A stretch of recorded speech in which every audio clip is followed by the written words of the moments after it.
Okay. So tell me about life with your parents and when you lived in Bloomington and going to church. Well, I was born on June 30th, 1926 in Hensonburg, part of Bloomington. Uh-huh. And my mother and dad started going to church in about 28 or 29 at the 11th Street Church. Now, my dad was Herman Medaris. My mother was Irene Cribbs. Mother was from over by Nashville, and Dad was born, raised in Bloomington. I had two sisters, Pauline, May, both older than I am, but I was the only grandson that my grandpa had. You were the only grandson? Yes. My dad had two sisters and a brother, but his brother stole all of Grandpa's possessions and took off, and they never heard from him anymore. So it left Dad and my two sisters. I was the only grandson, and my grandpa, Francis Medaris, my grandmother's name was Martha. He used to think that I was just it. He called me Little Herman. Little Herman. I was the only, and the kids have always said that I got away with murder, and I guess that for Grandpa's kids I did.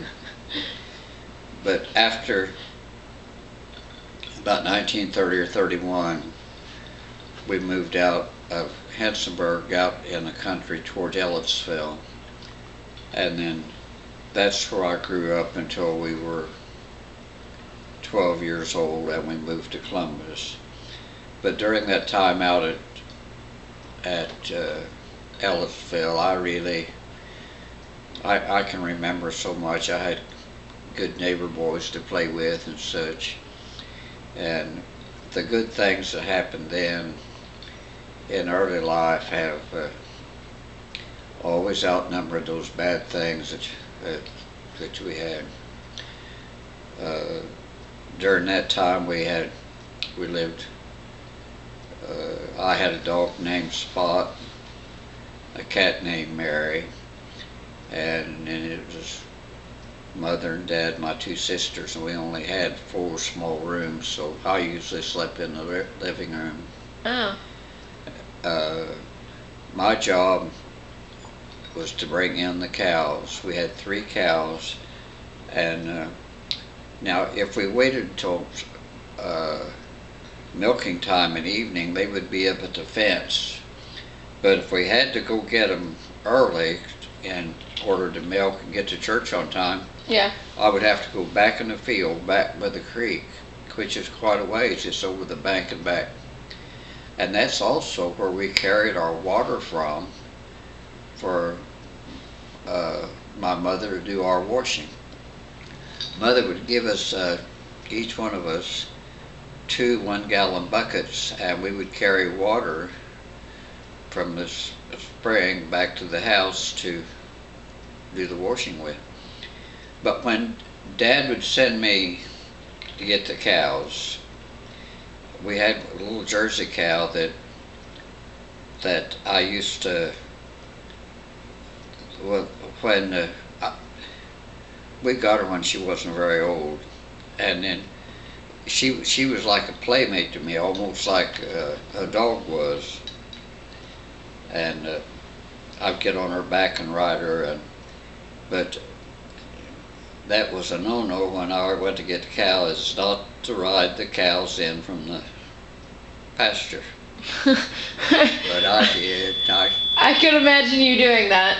I did, and I sometimes got caught. But that water back from the spring was a mineral water, and it was better than having a Coke or something like that. It was just good.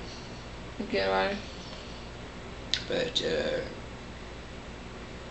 I grew up with Spot and Mary. Did you name the cows? No. No.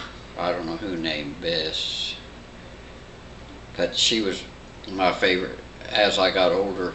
See, we came from Bloomington when I was 12 years old, Mhm. moved to Columbus. So a couple of years there, I milked the cow. I milked the Jersey cow, such as that. That was a good life growing up. Yeah, I bet it was. So yeah, what about when you moved to Columbus? Where did you live? We moved to Columbus. We lived on Park Avenue. It's a half block south of 17th Street. And Dad built a one-car garage with a dirt floor, and we moved in there. We bought the lot from Dr. Harrod for $200, and Dad worked at the tannery, and he bought the material for that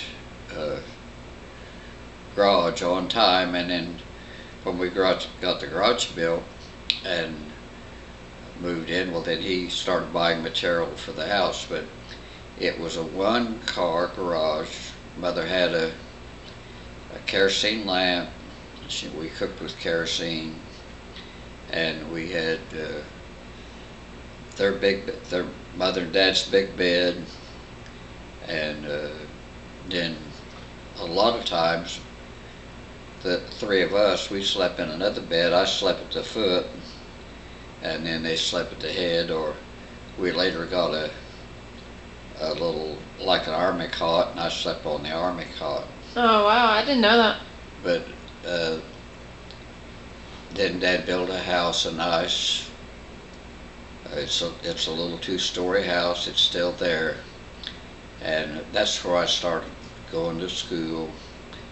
I caddied to the golf course. I had a lot of good friends.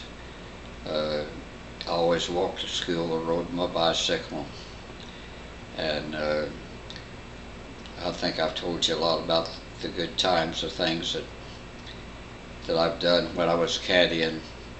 Mhm. One that always stands out in my mind is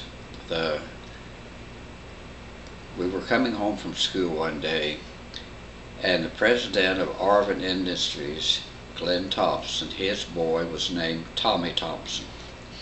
And we got to be good friends, and he bought my lunch a lot of times, which is only 15 cents down at Lucas Brothers Cafe.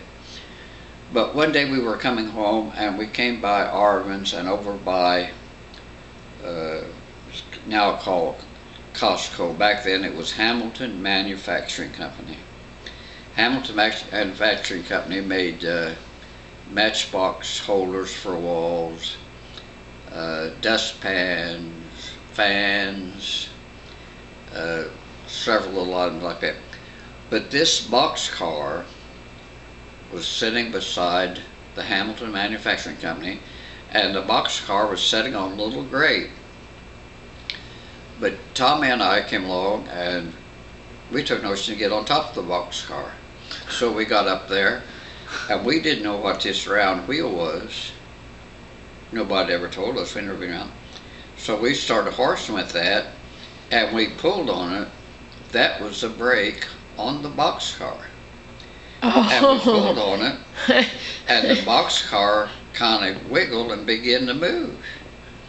And it rolled down about a block and a half. It rolled down one block very slowly, and when it got right at Central Avenue, which is Main Street where all the cars was, it stopped and blocked Central Avenue. And we climbed down the other side, and we took off. Now, back then they didn't have tractors and stuff or big trucks to move things with, and they had to wait until, I think that was on a Friday, and they had to wait till Sunday or Monday for a locomotive to come in and move that boxcar to clear the intersection. Tommy and I did we caddied the golf course. We did a lot of little things. And you want me going?